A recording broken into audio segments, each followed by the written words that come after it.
And good afternoon to everybody, and welcome to Real Talks. My name is David Steele. I have had the last couple days off, and I figured that I was going to take a couple days off, but I told you guys that I was going to actually give you this, but I said I kind of um, I wasn't going to. Long story short, I watched it the other night again, my second viewing, and not only did I really like it, I mean, I liked it the first time. I think it was like my fifth or sixth best film in 2023, but I picked up a lot of things that I didn't do through the first viewing. And so, yeah, so I wanted to give you guys this. And so this is, as I said, I think my fifth or sixth best film of the year, and it's Equalizer 3. Um, I really like this movie, guys. um, so a little backstory.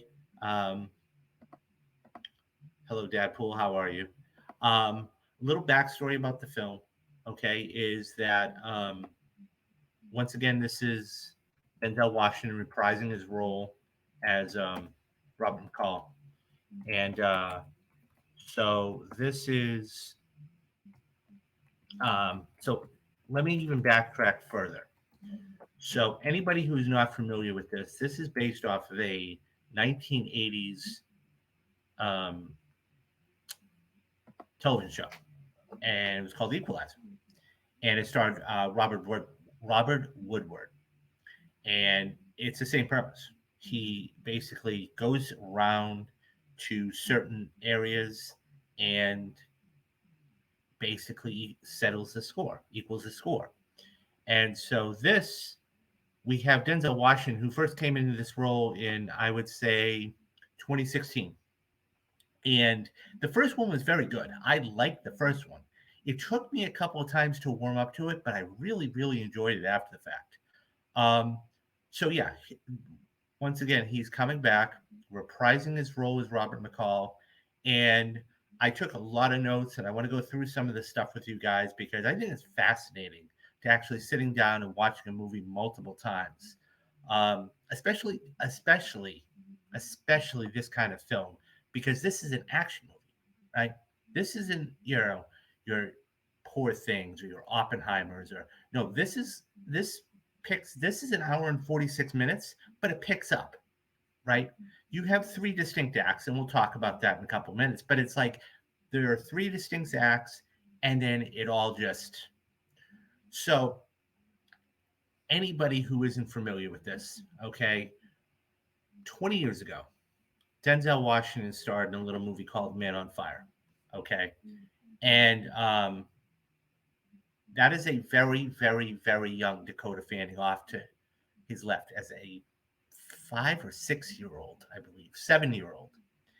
And everybody was just ecstatic when they heard the news that she was going to be coming back. Like, oh my God, they're going to reprise, she's coming back to work with Denzel. And it was like, okay, now it's going to be fun. And because, when I obviously can't say this from his experience, but when you're a child actor, you're just there on set, you're just working or whatever else. She can really enjoy it. So obviously, the picture off to the right here is Denzel in Dakota 20 years later. So this one over here on Man on Fire was back in '04. This one was last year. So it was pretty cool to see. Um, and it's just the chemistry they have together is just, it's like those two never missed a beat. And, I was watching an interview with her, and she basically said that, Denzel keeps you on your toes. I mean, he'll improv and he'll do things and he'll say things and just to keep you, he'll the first take he'll do it off the, straight, and then they'll, Antoine and him will basically get together and they'll talk about, hey, look, could we do it this way? Could we do it that way? And he's worked with Antoine before on several different films, and this not being any different. And so, but yeah, she's like, yeah, he definitely kept me on my toes. It wasn't like I missed a beat. Deadpool. Was this the show that Rob Reiner's character in Wolf of Wall Street was watching when he got into it? I don't know. I've seen Wolf of Wall Street. It's been a long time. It might have been. Um, I wouldn't be shocked. I'm sure there's some connection there. You know, I'll have to, now that you say that, I'll have to look into that because now I'm interested in checking that out.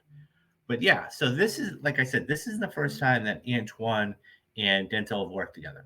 Okay. Obviously, their most prolific and most famous one is Training Day, right? With Ethan Hawke and him. And that was back in 2001.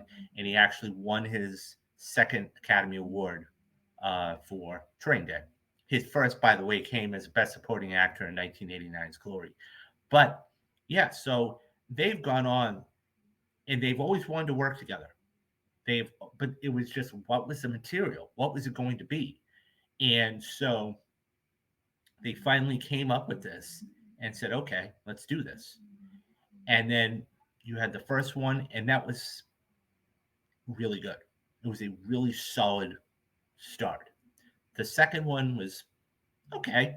2018, Pedro Pascal was in there. You had um, Bill Pullman, of course, coming back. You had Melissa Leo playing the wife of Bill Pullman, but she also worked for the CIA.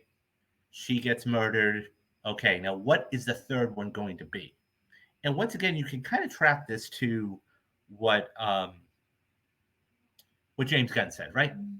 James Gunn said one thing in his in an interview he did when he was doing a junket for Guardians 3.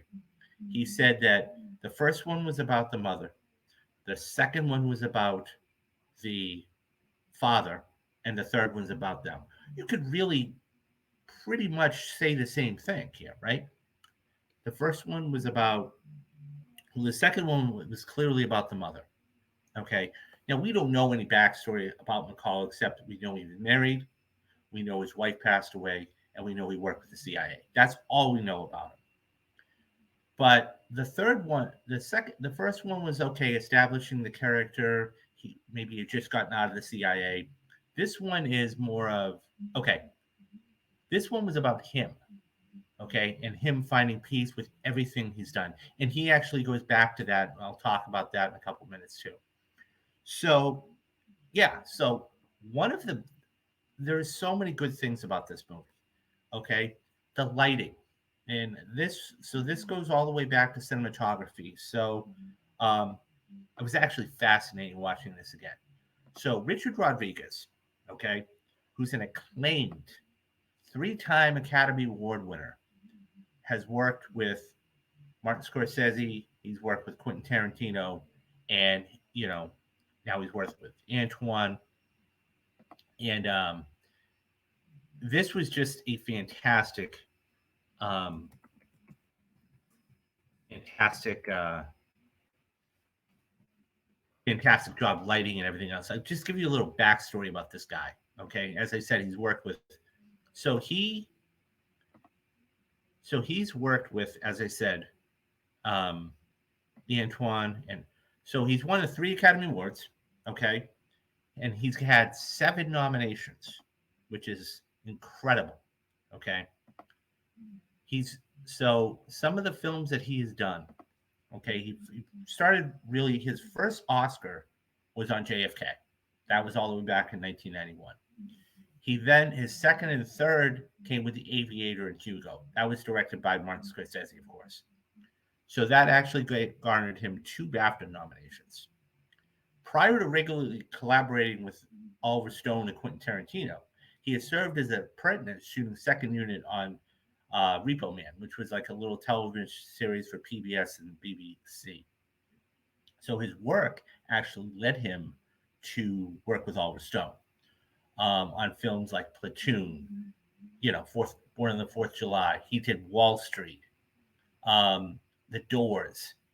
And so then he was basically only working with Tarantino. As a matter of fact, he did Natural Born Killers, which of course I just did recently this month. And then he turned around. He worked with Scorsese again on Bringing Out the Dead and Kill Bill and Volume 1 and Volume 2. So he's done a lot of stuff. So he continued to make his mark as Tarantino's DP on Django Unchained, The Hateful Eight. He worked on with Ben Affleck on Live by Night, which I was okay with. It wasn't fantastic. Um, I didn't. It wasn't great, but it's been a minute since I've seen the film. Um, so then you had A Private War. You had Once Upon a Time in Hollywood, and as a matter of fact, he just did Venom 2. And so then last year, okay, um, he ends up doing, um, he ends up doing another film that um, with Will Smith. And anybody who knows what I'm talking about, um, so he did another film with Will Smith, okay, and he did Emancipation, and so that was this big comeback for him.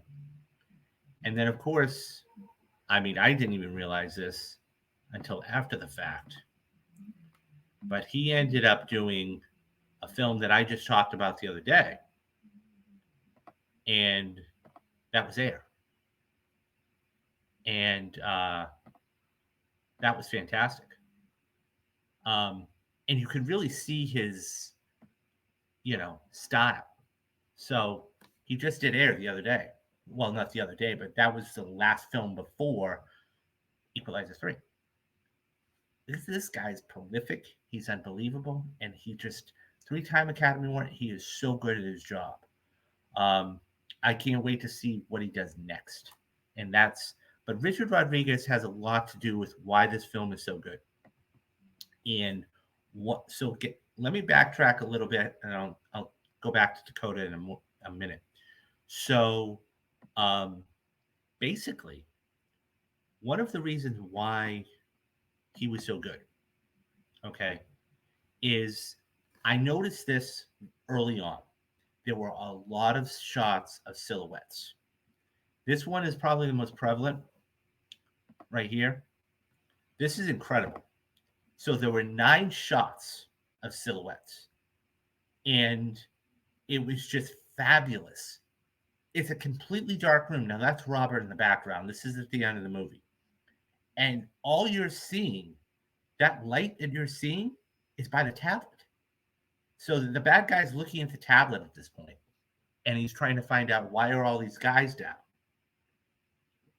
And what ends up happening is Robert pops up from behind. But look at how it's lit. That's it. You have one light. It's incredible.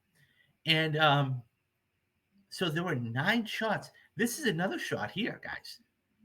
The only light in the room that's coming through is by that window. So there is one window. So they are in a wine cellar. At the beginning of the film, Denzel, we see, the beautiful juxtaposition between the violence and everything else. But I'll get to that in a minute. So this guy comes down, the big head honcho guy that's in the white that you see off to the side. And Denzel is just sitting there, okay? And the proxy's off. He's got a gun, obviously, and he's pointing at Denzel. And the only light that you're seeing from this is from the window above. That's it, guys. That's it. And when you see something like that, you go, wow.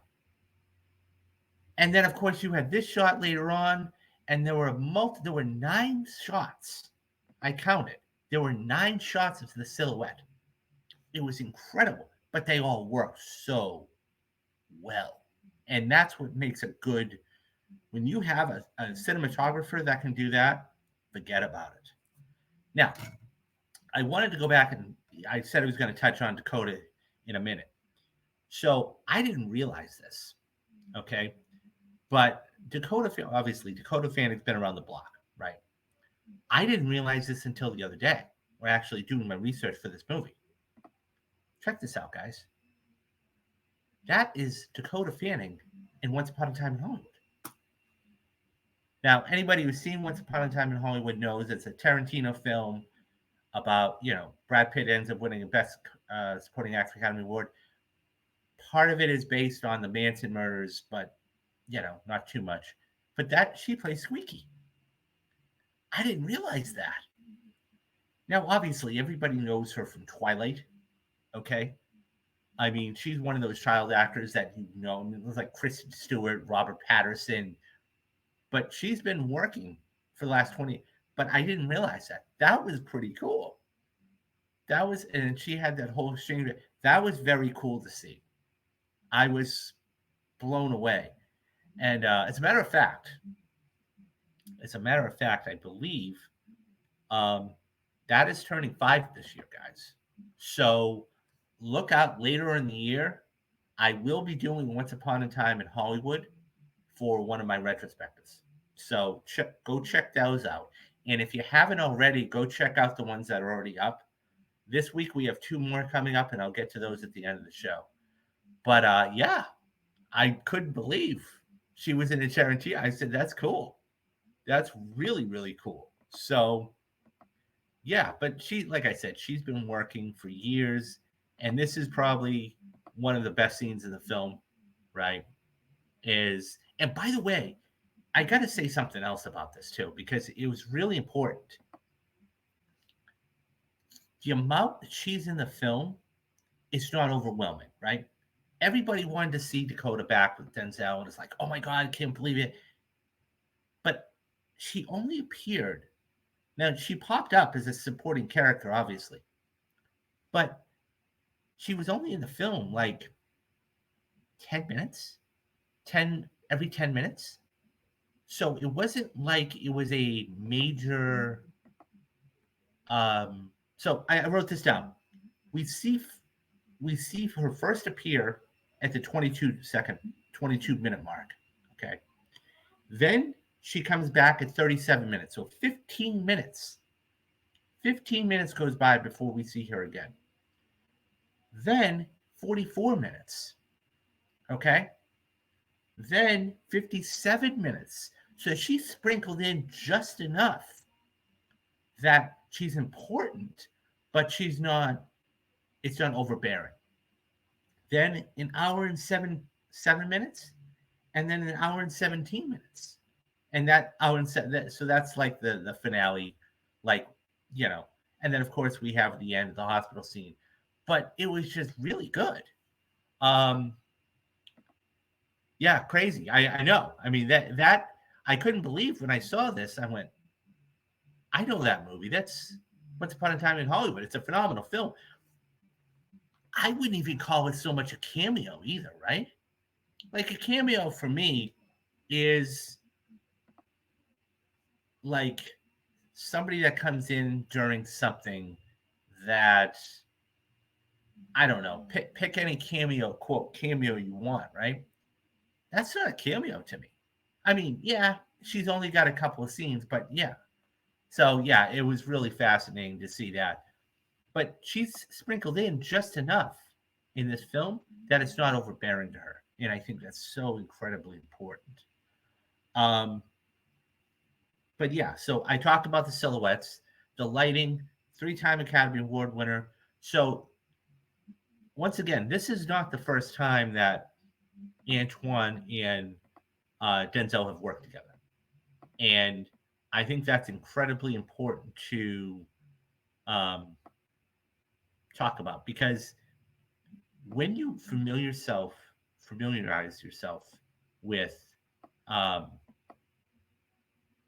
when you familiarize yourself with a certain director, you get to work with them, and the ideas flow more, and they're better. Take any actor and director you want over the course of the last 100 years. I mean, I think the two that everybody think of are De Niro and Scorsese, or DiCaprio and Scorsese, right? Um, but Antoine, so Training Day was back in 01. They've done Training Day, they've done the Equalizer, they've done the Equalizer 2, they've done the Equalizer 3, they did the reboot of the Magnificent Seven. with Chris Pratt, Vincent D'Onofrio. Denzel was in that. Um, so they've worked together a long time. That's why I think this was so good. And something else that really, so let me, it's very rare in films when you have, um, when settings are, can become part of the story. I mean, the one that, the one I think of off the top of my head, okay, is Heat, right? And that is it. Um, he says Equalizer. Yeah, you're absolutely right about that. It is, and that tells you something. Okay, it's like Joaquin Phoenix, and Joaquin Phoenix. So Joker 2, which is coming out later on this year, is the only sequel that Joaquin Phoenix has ever done over his entire career. That's I mean, he's been in so many films over there, but it's the only film that he's made a sequel to. Now, when you say the Equalizer being his sequels, that's and he Denzel had already said he had always wanted to be in a franchise, and he was just looking for the right one, and this was it. So, at you know, if you're lucky enough, okay, as a filmmaker and everything else, settings are incredibly, incredibly important. And as I said, Heat being the first one that comes to my mind, right? Because, or The Departed, okay? Um, you want the settings, okay? You want the settings as to try and be as important as the actual story. And in this particular film, okay, the setting of Italy was like a character in itself. We saw so much footage of the coast and the church. And by the way, this church is, it's very cool that, Collins or Emma was, or Dakota's character was able to actually put in a little bit of history about the church, like it had been there for over 1,000 years. And, you know, um, but this church, no joke, there were at least, I counted, I mean, I kind of lost count actually, but it was at least 10 to 12 shots of the church by itself. And it was just, the landscape was marvelous. The setting is fantastic for this. And when you have a setting that is just as good as the story, it enriches it that much more. And that was something that was extremely important that worked. Um, and the fact, too, that they spoke, because they spoke Italian, right? I love the fact that Antoine did not use subtitles. That's incredibly important. What he did is when there were two characters having a conversation that was in Italian, he didn't use subtitles. The way you understood the conversation is by their facial expressions. What were they saying? Because it's so easy, and I think the reason why he did it, frankly, is because he didn't want a lot of people, a lot of the average moviegoers just don't like subtitles. They want to just go in, turn their brains off, so to speak, and watch a movie. They don't have to read the subtitles. And that was what he did. And so when you saw the two people having a conversation, you understood what they were saying, but it wasn't because you knew Italian. It was because you saw what they were saying, their facial expressions. Um, so it was that was really cool. The other thing too is the violence. So let me get back to something about this because this is really important. In this particular movie, okay, there is violence, okay, but it's a simple premise of we don't see we see violence at the beginning, okay, and we see violence at the end. Now, obviously, the mafia does its thing, you know, and so that's violence, bloody sweet violence. Yes, no, but it was beautiful because the thing is, we saw it at the beginning, and then we saw it at the end, right? Um, for the first two acts of this movie, the only violence you saw was from the mafia. So anybody who's not familiar with the film, spoilers, Denzel gets shot, and there is a doctor that basically nurses him back to health.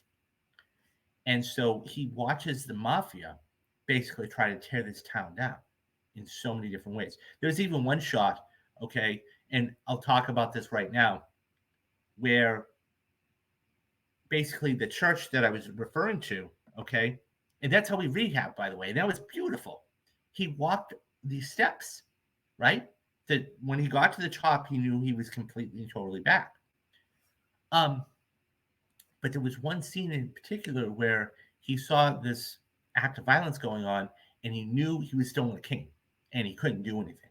And all he did was look up, and he saw the cross, and it kind of showed you a different side of Robert because it was more a more spiritual side, and because we had never seen this before, you know, he wanted to do something deep down, but he couldn't. And for the first two acts, he didn't do anything. And then the whole cafe scene happens, and that's when he twists the guy's hand and everything else. But so the violence, okay, we see all at the end. It's in the last act, and it's one of those things where he's being ruthless to these people because they, you know, there's that scene where he basically says, you know, is I am enjoying myself for the first time. I have found peace. Okay, do not try to take that away from me. And so, you know, he shrugs it off. The bad guy shrugs it off. And so once the third act starts and once that scene happens, it goes from 0 to 100 in a heartbeat. And that being said, shit hits the fan and gets real fast. And I loved at the end. So there's a couple of other scenes. The first one was this. When I want to go back to talk about the lighting real quick, this is when you can get the best people and get a 3-time. Now, mind you, let's talk about the lighting here. The only thing that's lighting this um, this room up is a fire. That's it. Now there are some candles there in the background you can see, but those aren't lit. I'm going to show you something real quick, and it's only 10, 12 seconds. But I want you to just watch, and I'll play it a couple times because it is quick. Watch the lighting. So this is a scene where Collins basically goes into a police chief and says, "Look, I need to interrogate these guys." And so one of the guys is about to come in. But just watch the lighting real quick. I should say one thing. There is no sound. So because I want you, this is more of a visual than an audio type of thing.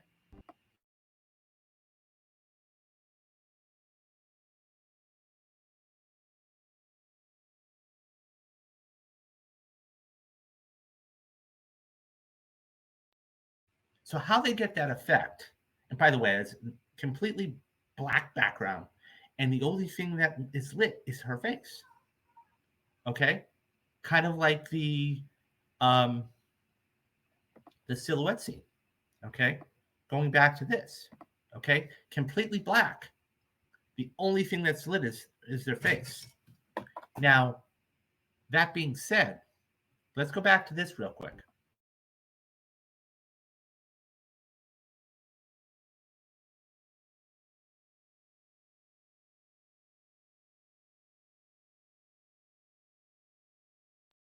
See how it's lit up? It so the way they get that effect, okay. And by the way, that's a three-time Academy Award winner for you. But the way they get that effect, okay, is they have either a light on the side, okay, or they have a light underneath. Completely black room.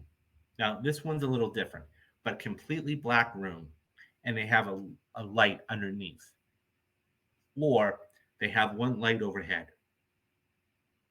and they are in just enough to where it's just lighting their face. That's it. And when you see the couple of shots, okay, that go back and forth, what you actually see the close up there. Watch the close up again.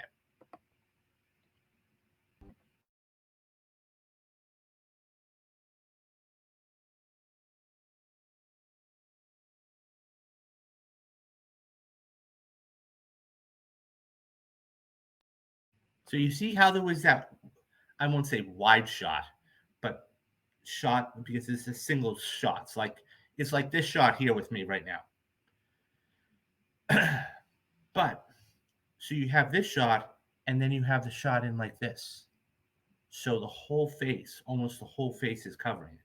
That's incredibly effective, especially when you have that. But and then once again, you go back to this shot here. Okay. When you have a cinematographer that can do this, that's fantastic. That's absolutely fantastic. Um, I can't say enough what it's like when you're able to do that, even this shot. So, but yeah, getting back to what I was saying about the violence is something that in the third act, it goes from 0 to 100 in no time. But the first two acts, we don't see anything except for the mafia. Um, I love that. Even the final scene. Okay, this is really like the final scene. And speaking of this, okay, this is like the end of the Equalizer, right? So anybody who has seen the first film knows that um, at the end of the first film, he basically goes and we see him sitting in the guy's bedroom with a bath, and the guy was showering and everything else. The fogged up, okay, and he turns on the sink and he electrocutes the guy. As we see him walking out, Robert walking out, we see all of the bodies he killed. This time, what Antoine did, okay, is he said, okay, we're going to do the inverse. We're going to see you kill the guys. And then we're going to see you get the head honcho guy, okay, and we're going to see you kill him. Um, Fantastic job, but it was a page right out of the Equalizer. If it ain't broke, don't fix it, right? But I mean, there's another shot while one of the proxies gets killed, and there's another guy that gets killed, and right as Robert is killing him, okay, there are four statues. Now it's Italy, so you know there's a little bit of nudity there or whatever, but it's about what he does is he wants the statues, he wants the viewer to make it look like the statues are watching him die. It's just everything about it was fantastic. Um, what else? So, yeah, I talked about the tablet. I talked about this shot here. Okay. Um, okay. As we are going through the film at the end, okay. As we were going through the film at the end, um, you see that great juxtaposition while all these guys are getting killed. Okay, we see the juxtaposition. I haven't seen part three, but where's the notion? It doesn't. It doesn't. It doesn't. So, by the way, I hope I didn't spoil anything for you.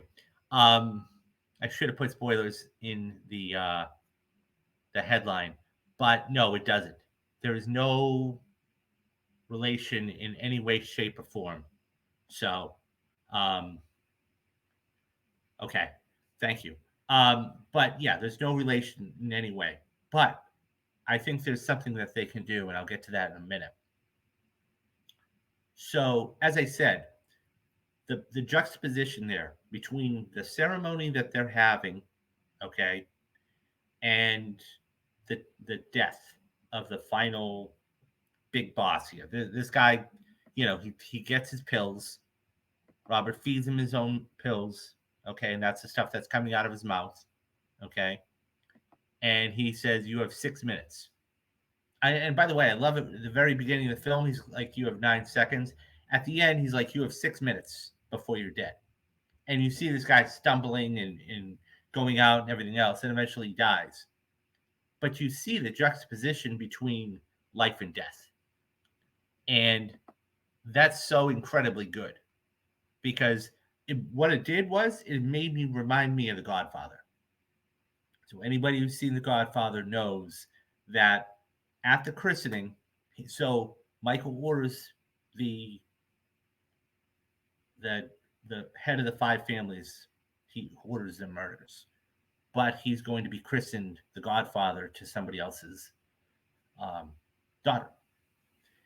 And so you see all of the guys get killed, but in the process, you see the christening going on. It works beautifully. And it's kind of the same premise here. You have a religious event that's going on, celebrating life and the church and everything else, and then you have somebody else dying. Um, Hospital scene. So the hospital scene, I'll just, I'll get this. So the hospital scene was great. Okay. So at the end of the movie, okay, Dakota Fanning gets blown up, not killed, but she gets nearly killed. And so Robert goes to see her. And so she's watching the headline on BBC, this guy gets arrested, this cartel gets shut down, everything else. So he comes in and he's got a bag with her. And she says, "What is this, your go bag?" You know, and he's like, "No, it's $366,400." And he's like, "Well, what's that for?" And it's like, "It's for somebody that their whole savings, their pension was taken away from them." And so she's like, "There were millions of dollars in bearer bonds and loose cash and, whatever. And you only took 300 grand." And of course, recall 366,400. He's like, "Why?" He's like, how was this guy special? He's like, "No, I gave the guy a lift." And of course, anybody who's seen the second film, it's a callback to the second film because in the second film, he was a Lyft driver. It's fantastic how they tied it all in. And then after she gets back, the last 2 minutes, not even 2 minutes, last 30 seconds, you see her sitting at her desk and her box walks in and somebody said, "Somebody left this for you." So I should say in this scene, he says, you know, "So where did you?" So she asks him, "Well, where did you find this?" And he's like, "A little black book." So he's like, "Well, what was the little black book?" And so, you know, that's what it was. So, anyways, what ends up happening is you wonder how this little black book was going to be um, come back, right? So at the end of it, okay, at the end of it, what you end up having is what you end up having is the boss comes in and says, "Look, somebody left this for you." And so, excuse me. So what ends up happening is she opens the envelope and it's a little black book. And it has names and addresses. And I thought, when I originally saw the film, I thought that I'm like, "Oh, these are account numbers. She's going to go after all these, other accounts, blah, blah, blah, blah." And then I stopped it And I looked, and they were names and they were phone numbers. And I believe, and I could be wrong about this, that's where it was all of the people from all the different things, which leads me into another whole avenue. The final shot you see is the picture. The camera pans over, and there's a picture of Melissa Leo, who's her mother, and Bill Pullman, who's her father. She was the daughter of those two that worked for the CIA. Which leads me to a whole other thing, right? I think if they want, and this is just if they want, if Antoine wants to, and if Dakota wants to, I think what they could do is I think she could be the new Equalizer. I think they pass the torch just enough. They could actually make her the new Equalizer. And I know it sounds strange, but I think it would be fantastic. Um, and Yuki here says, "No, really." So, yeah, obviously, that's just complete speculation on my part. Complete speculation. I think what they could do, hypothetically speaking, is they could, because they kept the door open, right? This little black book's got all the names and phone numbers. And I think they could, if they wanted. I I'm not saying it's right. I'm not saying it could. The story would have to be there, though, right? The story would have to be there. Now, I mean, because here's the thing, it, and you kind of feel like she would have been cheated a little because Robert kind of pushed her along a little bit, but I don't know. I mean, I think it would work. The story would have to be right. I think she'd want to work with Antoine. Here's the other thing too. if if Denzel was an EP, okay, if he was an executive producer, I think that, because let's face it, right? I mean, she's done other things, sure, but she's now at a point in her career where I think it would be really good. Um, she is I mean, look, she's worked with everybody from Tom Cruise to Denzel Washington, um, and everything else. She is 94, so she just turned. As a matter of fact, she's got a birthday coming up. Her birthday is down the 23rd of February. So you're talking about one, two, just about a month. Okay, so she will be 40. Okay, I don't see Equalizer 4 passes the mantle to John David Washington. Maybe that's definitely a thought. Um, that's definitely a thought. But I think that it would be really, now, mind you, she'd have to want to take the role. The story would have to be good, and everything else. I mean, look, you'd have a strong female character. Okay. You'd have another film that would do really well as far as, um, you know, the Equalizer franchise. You bring Antoine back. You bring Richard Wendt back, who has written all three of them. She's got to be 40. I think it would be really cool to see that. Now, once again, that's purely speculation on my part. Um, but I just don't see why, right? Now, I'm not saying it would be a franchise, but I think it could be if that's what Antoine wanted to do. I just think that it could be there. But yeah, this film was really, really good. I mean, like I said, it was my number 6 film of the year. I mean, obviously, I had Oppenheimer and Barbie and Poor Things and all these other films there. Um, but I really believe that this is one of Antoine Fuqua's best. Now, obviously, Training Day is the most recognizable one, right? But there are so many correlations between Training Day and this that when you have a Training Day that's, I mean, look, he won an Academy Award for it, Denzel.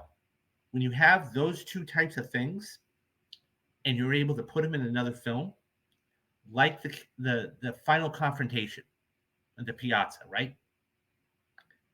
How did they light it up? It wasn't street lights, it was cars.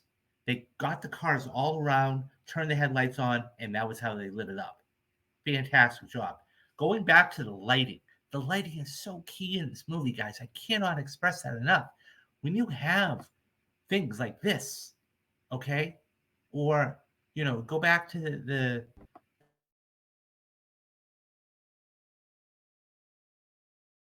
I mean, just the lighting there, it's fantastic. Um, but once again, I think that it's all a matter of if she wants to come back. But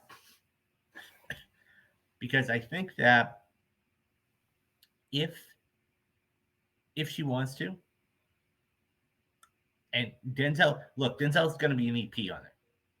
Anything he does, he can, right? I think he could.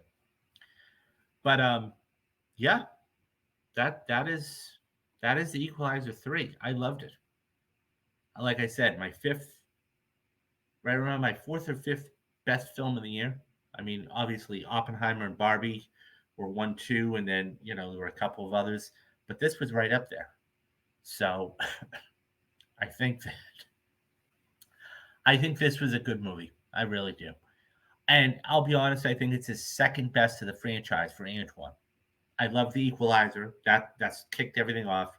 I would put the Equalizer 3 in the middle, and then I would put Equalizer 2 with the last one. Because the third one just tied everything up in a nice, neat bow. So I don't know. So it would be very, very interesting to see. But yeah, that is the Equalizer 3.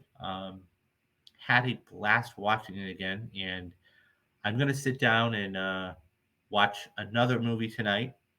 And that's, speaking of Academy Award winners, Jordan Peele. I'm going to be sitting down and watching Get Out tonight, and that is going to be the perfect movie for February. So I can't wait to sit down and watch that. I've seen it once, loved it. Can't go back. Can't wait to go back and revisit that. So what's coming up, guys? Quickly, I have an idea, and I've been The Last of Us Part 2. Okay, anybody who is a gamer and knows, the remastered version just got re-released 2 days ago. I've been really thinking about and I've been watching Game Riot, his walkthrough, and it's like 17 hours. And I just started day one for Abby. I'm about 10 hours into it. Anyways,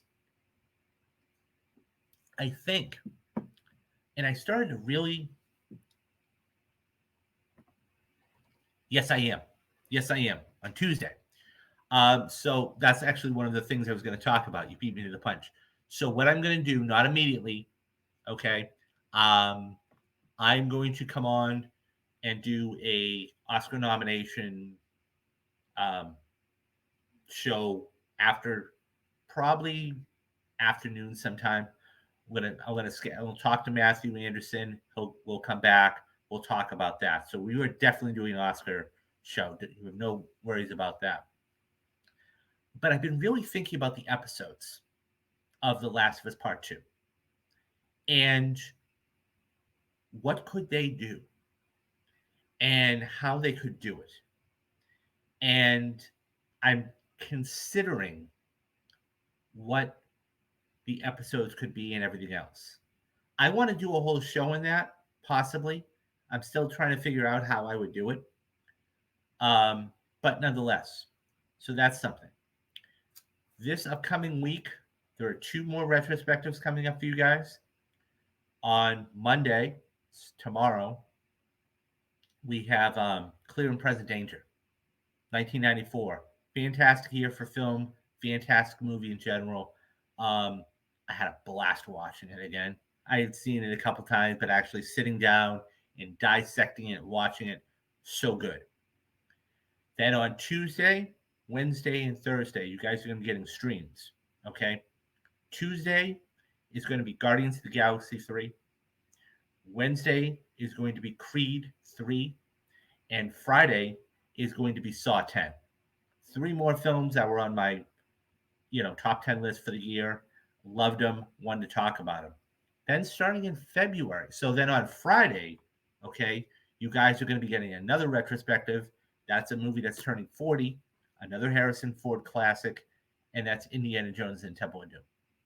So you guys are going to have a packed week for content.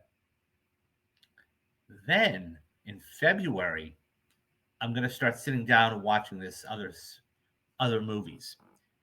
Namely, Get Out is going to be the perfect movie. So Yuki says, keep your eye on Origins. Industry insiders are using their influence and leverage to artificially rig the voting for Origins as the best picture or best director. And we've seen this before, right? I've heard about the film. I haven't really seen it, but I have heard about it. Of course, going back to last year with Andrea Riseborough for the film she did, to Leslie when she got nominated for Best Actress. And the one admission or omission, I should say, that everybody was baffled about Oscar morning was Viola Davis for The Woman King.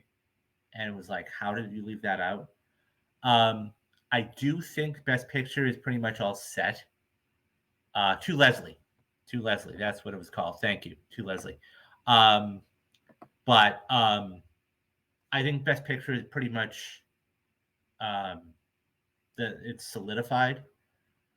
I think so. I've been thinking about this too, and I'll go into more about this on Tuesday. But I have an idea how many movies are going to win how many Oscars. So, I think Barbie is going to end up walking out with 3. Okay. I think the Holdovers. Holdovers is going to end up walking out with 4. And Oppenheimer, I can see Oppenheimer walking out with 7 or 8. So I think that's going to be the big winner of the night. But I'll talk all about that with Matthew. And yeah, so that's going to be fun. But you guys are going to have an absolute blast watching that. And this is the most exciting time of the year. This is the most exciting time of the year. Now, one thing I'll say real quick before we get going here is if Paul Giamatti wins the BAFTA, he's a lock to win the Oscar. I already think he's going to win the Oscar. I think he'll be a lock to win the Oscar. Because, I mean, yeah.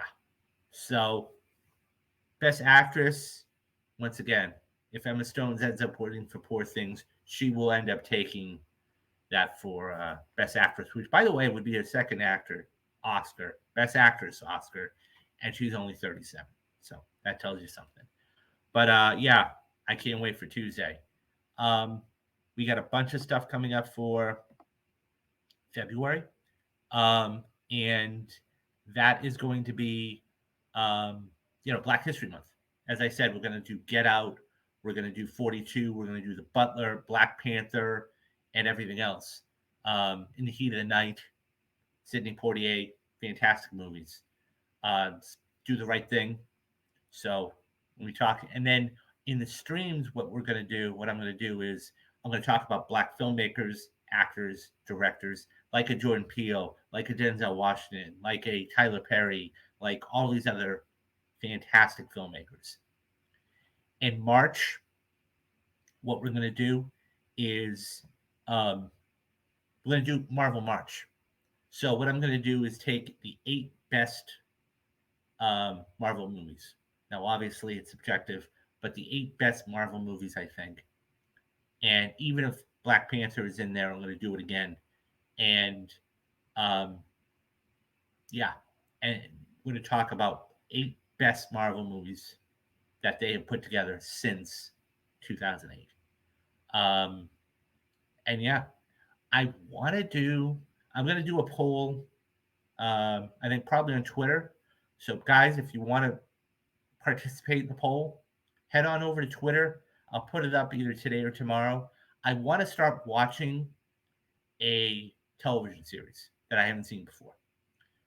I have a couple in my mind, or go back and rewatch one.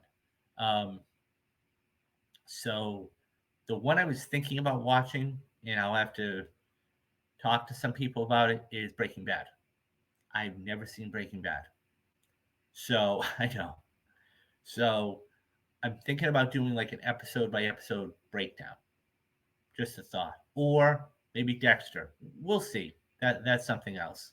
So, and then if that doesn't happen, then don't forget, like in a month or two, going to be doing if I can even finish, anatomy of a movie, and that's basically going to talk about the themes of the movies or the production of the movie, whether it is Steve Jobs and how it was shot, or Return of the Jedi and the themes of that movie, or whatever it is. Um, Yuki says, "Do Babylon 5." That's a thought. I will put that down on the list, definitely.